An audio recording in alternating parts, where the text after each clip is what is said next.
Mm, so Archimedes, long time back, spoke about give me a place to stand and a lever long enough, and I will move the world. This is what is leveraging technology, I believe. The reason is because leverage, in simple terms, is extremely powerful and important and cannot be neglected. And technology today is surrounding us so much that we cannot run away from technology by any way. Why should we be talking about suicide and technology together? I think it intersects at a very, very important area, the adolescents and young adults. We know suicide is an important issue in young adults and adolescents. Of course, they are the biggest users of technology of all sorts, and anything new, they are the first people who start off using this kind of technology. With this awareness, I think these kind of topics make us understand what is actually happening in the current world. We need to go beyond the traditional risk factors which we look at. Like, for example, in the previous speaker's talk, Mahesh did highlight about sad persons and which became sad personas and those things. So they are all core clinical risk factors we do look at. Today, we need to look at a lot more different kind of traditional risk factors. I'm sure as you're talking to me, if you want to understand what is the emotional status of other people, if you run through your WhatsApp statuses of all the 40 to 100 odd people you might get WhatsApp status, you can easily gauge different people's emotional state as of now, at least in the last maybe 24 hours or 12 to 24 hours, because their status can keep changing. So I think we need to change from the traditional way of looking at risk factors for suicide. And that is one of the reasons why we are having such kind of conversations among professionals. Now, what I would like to highlight here is if you look at how digital technology and social media and different studies have been done, they have been able to identify some population level risks. For example, excessive use of social media is being linked with depression, suicidal behaviors. Now, whether the person who's sitting in front of me has the same risk factor because of excessive use is very difficult to say. At a population level, we can understand. If people are posting at very odd hours, which basically means they're not sleeping at the right time, that's a simple study to say that, okay, there could be a mental health issue in them. But can we say that somebody posted at 12 o'clock or 1 o'clock in the night and he is having a mental health issue? Very difficult to say. So, a lot of risk factors which are at population level need not become a specific risk factor at an individual. So, I think we need to take the context at which we are dealing with, and important for us to customize it for the person who's sitting in front of us and talking about. If you're dealing it as a public health issue, we need to approach it differently. If you're dealing it as an individual issue, we need to approach differently. Through the talk, I'll try to keep it as a public health approach because I think we can make a lot of difference if we bring in good amount of technological changes in suicide prevention. It is important for us to understand simple gaps which are there in suicide prevention. The major gaps are three important things. There is a gap, the gap of identifying enough risk. Are you able to foresee that this person might be suicidal, might act on their suicidal thoughts? That identifying the risk is one of the important gaps. Second important gaps we are talking about is being able to look at things like whether we are able to ensure safety for this individual. Now, we might get to know that a particular person is suicidal, but can we ensure safety of them? And especially in today's world, I might get to know somebody is suicidal and he's sitting in America. What can I do here? I might be seeing a live video of this person succumbing to suicide, but what can I do sitting here? So can I ensure safety? That's a gap which we need to address. Providing care. Sometimes you talk to the person agrees to take help. How would you provide care? How would you get them connected to the nearest professional setups? Will the professional setup be good enough for this person's needs? These are things which needs to be addressed. So three important gaps where we need to definitely work as mental health professionals are identifying risk, ensuring enough safety for those people who are in distress, and of course providing a quality care wherever they are needed. We know when we're talking about technology, we are talking about data, and everybody knows data is king, right? So what does it mean here in terms of mental health and suicide here? You need to understand Data can be collected in simple different ways. Sensors, the smartphones, the social media usage, the smart homes, and synchronous data flow. As interestingly pointed out by the chair in the introduction itself, your consultation could have happened 3 weeks back or 4 weeks back, but the person's social media activity day to day is a synchronous data flow which is happening, which shows you a lot of changes in their emotional state.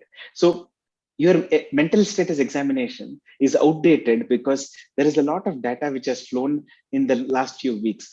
Can we miss all this data is the point. And if you know that data is king, are we tapping this data is the question. So as mental health professionals, we have to ask ourselves, can we convert all the data which is getting collected in meaningful and useful markers of problems in mental health or markers of suicidal behaviors? So that is where mental health professionals have to join together to make these data which gets collected in a meaningful way and work on to make this useful to clinical prevalence as well as in public health systems. We are talking about digital technology. We all know that social media is one of the important digital technologies we are dealing with. And social media is a tool to connect, express, communicate, and of course, to seek help. I can tell you the number of people who come to me because they ask somebody on the social media, I am feeling depressed. Do you know of a psychiatrist in this locality or in this city? And somebody refers my name or somebody else's name and they come through. So you need to understand people have gone beyond Google searches. They ask in social media. Why do they ask in social media instead of Google search? They believe in social media, somebody who's little more concerned about them would suggest a better alternative. So you need to understand people use social media for many, many reasons than just being friends or dating or communicating and those. It's a combination of multiple factors which can happen on social media. But why are suicide related conversations more common on social media? We are all constantly talking about people who are suicidal posting videos, putting status updates, putting posts which are suicidal. Why are people actually using social media to talk about suicide more? What makes them do that? The reason is anonymity to some extent. People feel there's a sense of freedom and control which they have when they post things. They can always delete it when they want. They can post whatever they want. So they feel they are anonymous. They can actually have a sense of freedom and control. And a lot of people feel comfortable putting across these distressing points on the social media rather than talking about it to the near and dear ones, for a simple reason, because we know emotions are difficult to talk, and by cultures many times we are not tuned to connect with emotions and talk about emotions, right? So social media is chosen more and more by young people to talk about suicide related conversations. Now, when you're bringing in technology, we need to understand technology is a double-edged sword. We do understand that, but we also are mental health professionals. We can't leave technologists to deal with the whole issue. If it is affecting the mental health, we need to work on it to ensure it is our responsibility to sharpen the right side of the technology so that we can reduce the ill effects of technology. Technology is not bad at all. Technology is not completely good at all. It's a combination, and we need to try to sharpen the right side, by the way. One of the reasons we need to understand we should be talking about young people and technology significantly is because the psychologist in 2006 New York Times pointed out, the Japanese psychologist who did a lot of work in young people and internet pointed out, depressed young people and internet, it's a very dangerous mix.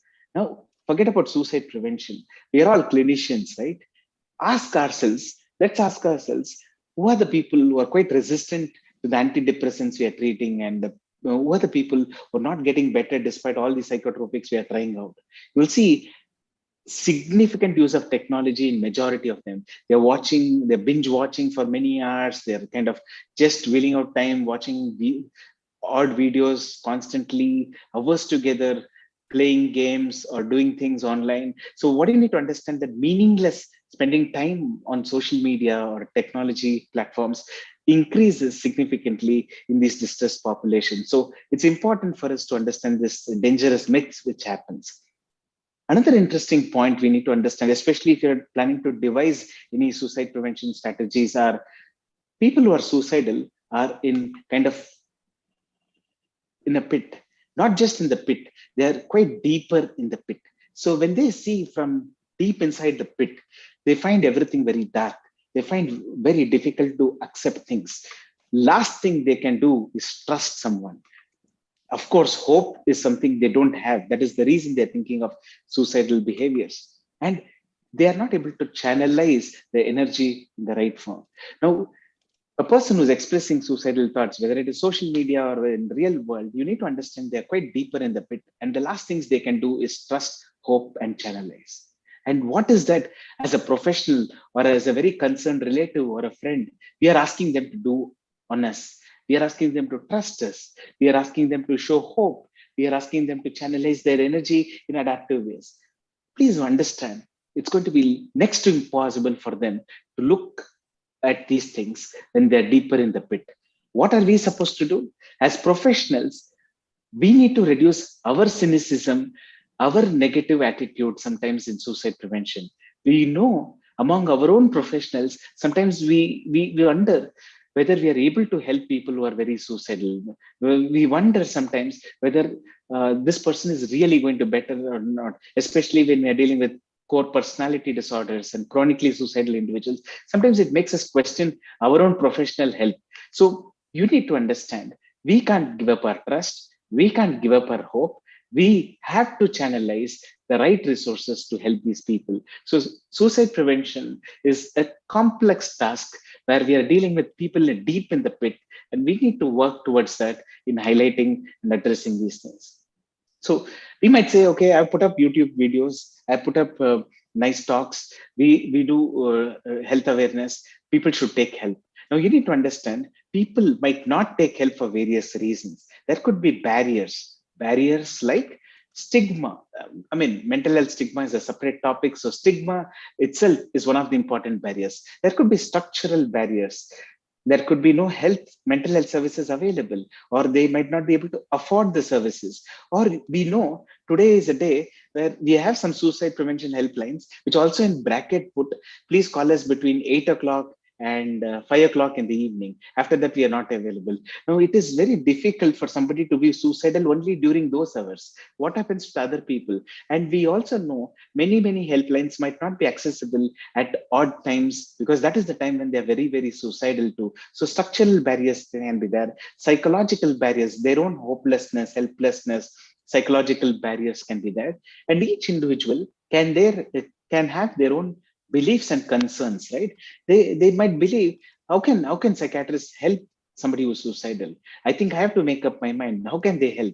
They might not believe that medications can change their mental health. They might not believe therapy can make a difference. How can talking just make difference? So I think it's important for us to understand that they might carry their own beliefs and concerns. All of these could be extremely important barriers. So just because we have nice systems out and put up, it doesn't mean the barriers are going to vanish. We have to do a lot of work to break these barriers. And we need to understand, when you're talking about signs of help seeking, when you're talking about help seeking, first and foremost step is awareness. The individual in distress should understand that I am aware that I have a problem and I need help.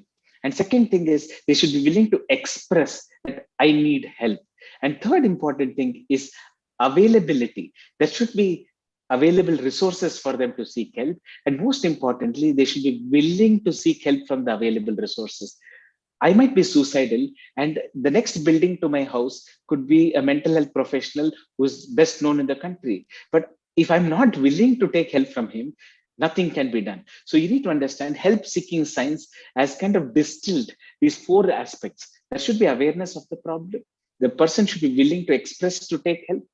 There should be there should be availability of resources to help, and ultimately the person should be willing to tap this help. Now, why should you know these things? Because if you're building any suicide prevention strategy, You need to create awareness. You need to help them to express.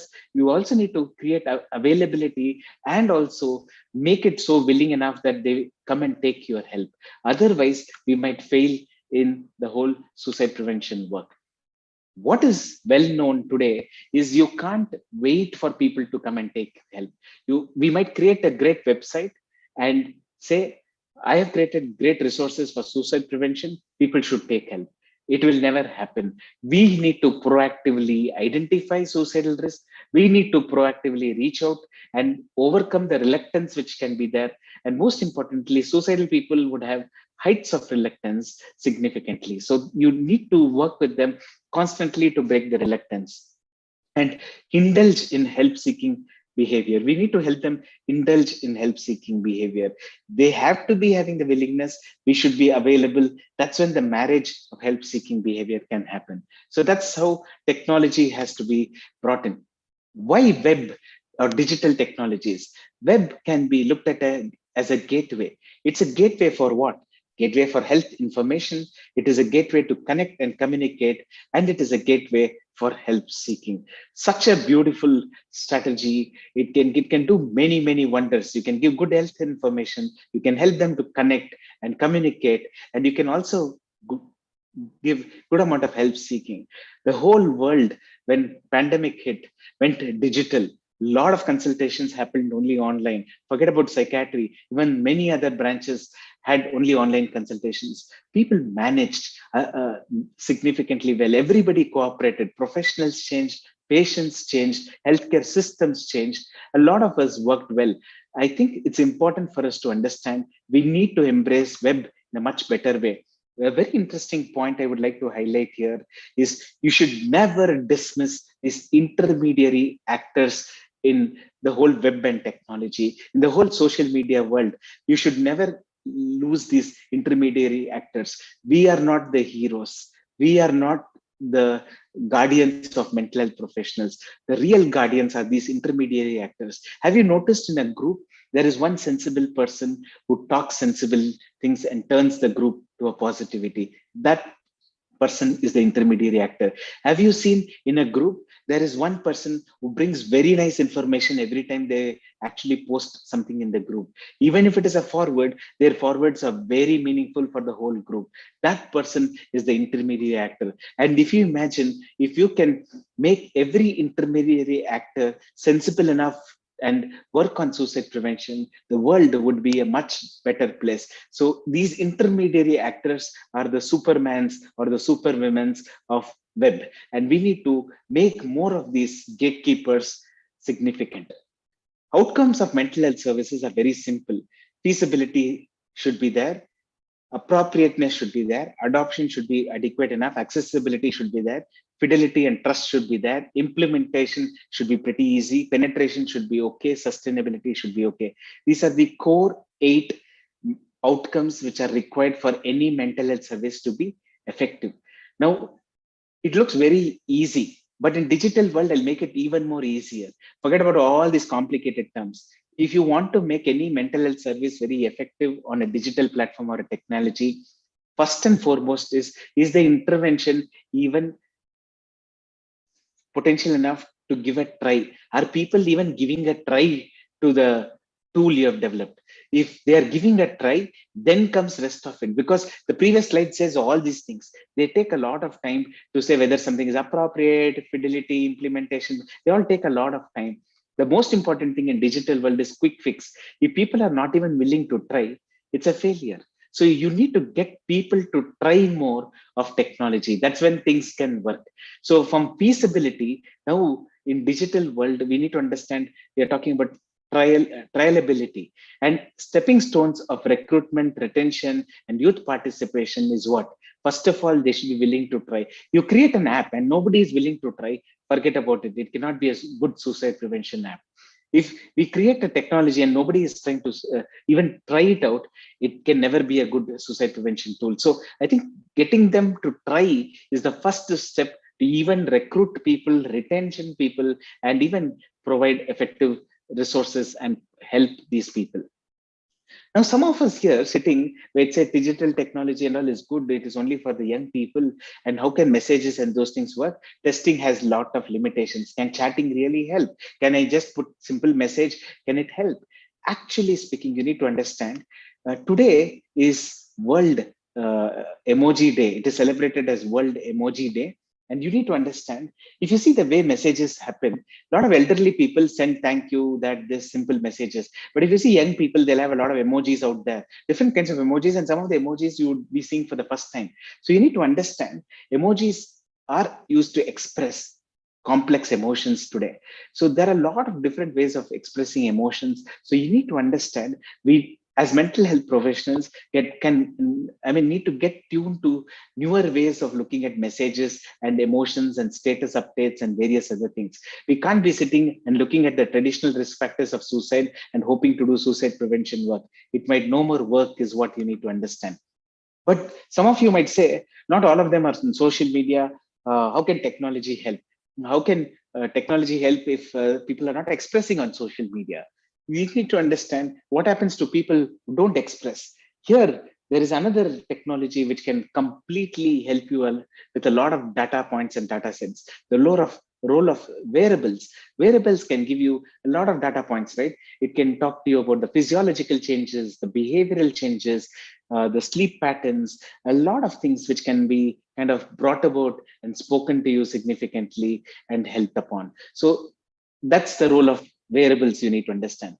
To keep a simple point of social media network, I did tell you about intermediary actors. So what you need to understand is, if you take the whole of social media, you don't need to worry about the millions of people out there. What you need to look at is, there are few influencers out there. If you can tap as mental health professionals, reach to these influencers, make the message past, it will reach a lot more people and you can influence the world much better. So figure out these influencers and work with these influencers. Second is, you need to also work with these linkers. Who are these linkers? These are the people who pass messages from one group to the other group, the groups which we cannot reach. For example, I post a message uh, in English, and I hope it will reach the rural parts of India. It might not reach. What we might require are those linkers who customize it to the small populations they deal with and convert the message and put it across in local languages in those areas. So these linkers are very important because they link huge networks together.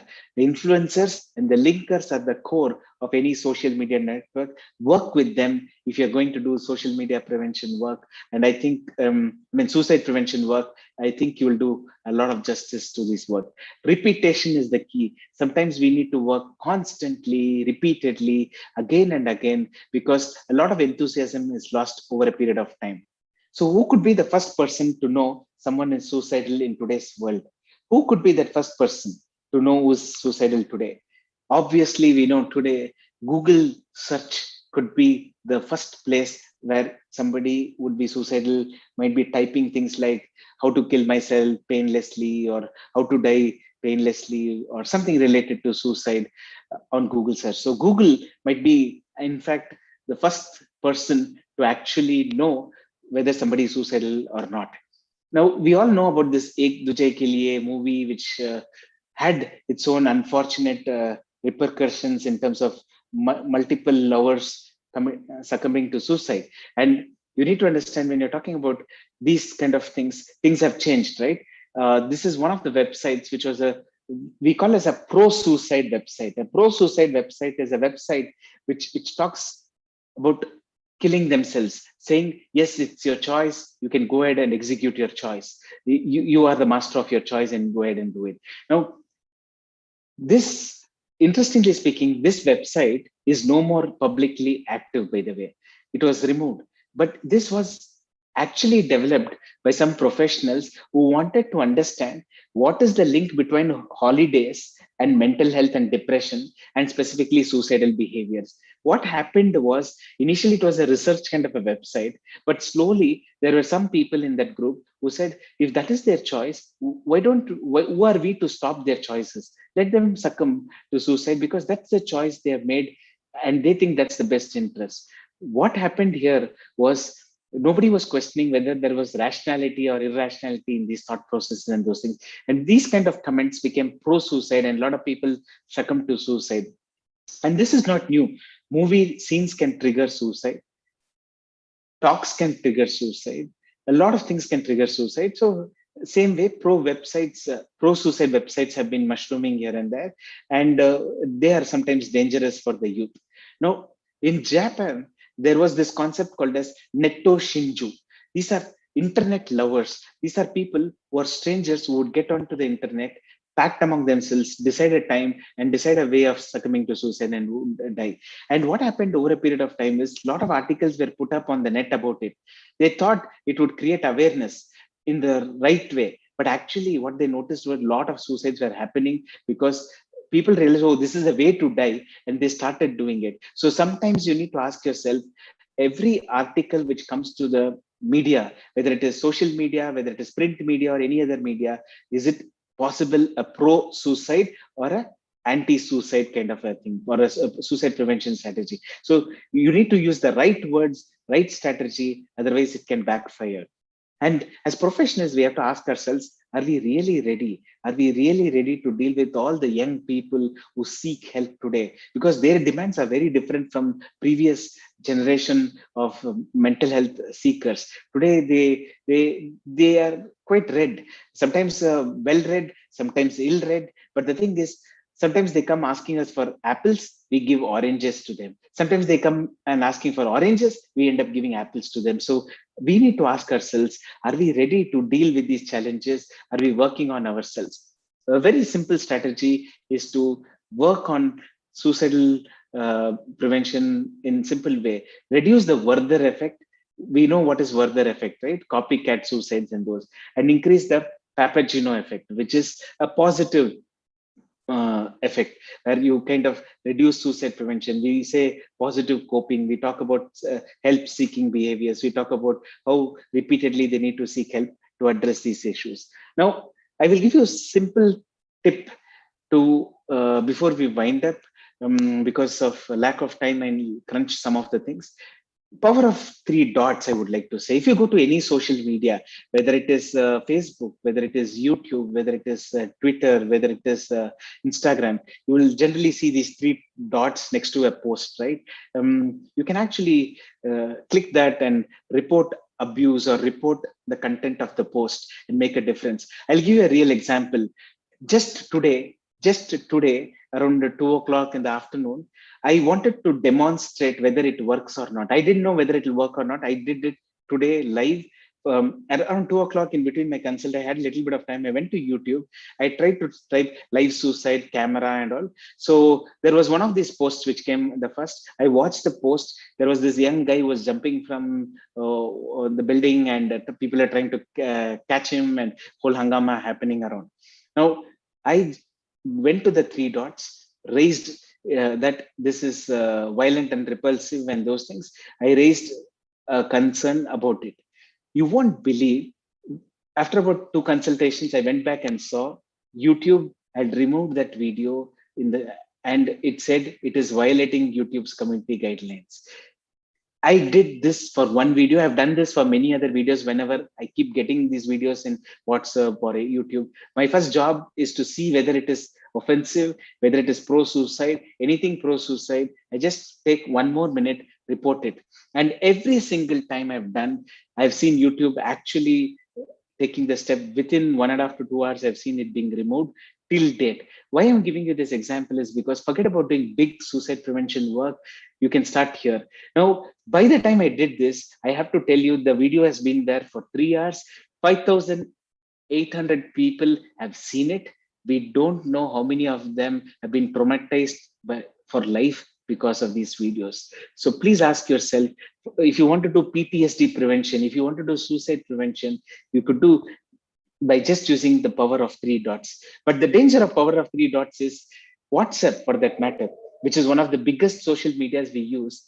Where will you search for these three dots? You don't see any of these three dots, right? So I think you need to understand some social media platforms have come up with strategies in suicide prevention. We can utilize that significantly, and we need to help them They might not know about mental health as much as we might know if we are experts. We need to talk to them, we need to get them on negotiation table, talk to them why it has to be worked upon. Next time whenever you see a video or any media content, please raise abuse. I have seen it working many a times. I'm sure you also will find successes. I'll just take a couple of minutes.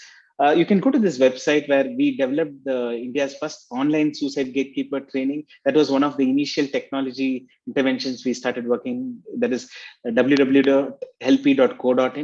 We realized gatekeeper training was not enough. We started, this was the gatekeeper training, which works on recognize, respect, and refer. Anybody can do it free of cost. We worked on something called as HLP Ring, where we developed a simple free tool for people to access and kind of build a safety ring among themselves, where we say safety is priority, be safe first. Then we went on to develop something called as HLP Bricks, which are basic resources for individuals in crisis. And these are building safety brick by brick. So what we did in Bricks is we wanted people to accept, identify, and reach out for their emotions. Why? Because we wanted them to surround themselves with safety people. We wanted them to avoid having access to life threatening things around them. We also wanted them to find comfort with the right people and right resources around them, and also engage them in help seeking behavior. All these things are very much available on websites and for people to access in distress. Now these are some of the emotions which we addressed. We'll talk about it if anybody has questions. Then we went on to develop conversation starters. Why did we start this? Conversation starters is interesting. A lot of people don't know how to ask their friend or a relative about suicide. So we realized we need to give them some ideas. So that's how this whole conversation starters were there. We are given multiple options of how they could start up. Whatever is appropriate to them, they could kick off. These are simple strategies which we did. One of the serious work we did was developing a bot for Telearogya team. Dr. Mahesh's team, Telearogya team, has developed a suicide prevention helpline, which has now become actually a confidential counseling service, kind of a helpline, free counseling service, which they do now, not just crisis intervention. But they have kind of a bot which we help them to design, where we gave them a lot of technical content to build on it and work on it to understand how things go by. Now, what am I trying to tell with all what I'm trying to put across in the last few minutes? Very simple. Internet and technology and digital world is in the core of a human being. You cannot remove it. We cannot change it. We cannot think of a digital free world. Internet has become inseparable component of living, and we need to understand, we need to deal with it, learn to live with it, and create strategies to work with it. Now, every suicide prevention policy has to be digitally augmented. If it is not digitally augmented, it is not a suicide prevention policy of this generation. It is outdated, simple. It has to be digitally augmented appropriately by the experts. Otherwise, it might not be right way. To err is human. To err repeatedly is not the right thing, is what we need to understand. I think we need to learn from our lessons. We need to learn from our lessons of the past. Public health is the best teacher for us. We can't do the same errors and keep hoping better results. So this digital age mental health framework could work on these things. There should be no compromise on confidentiality. There should be no compromise on autonomy. There should be no compromise on rights.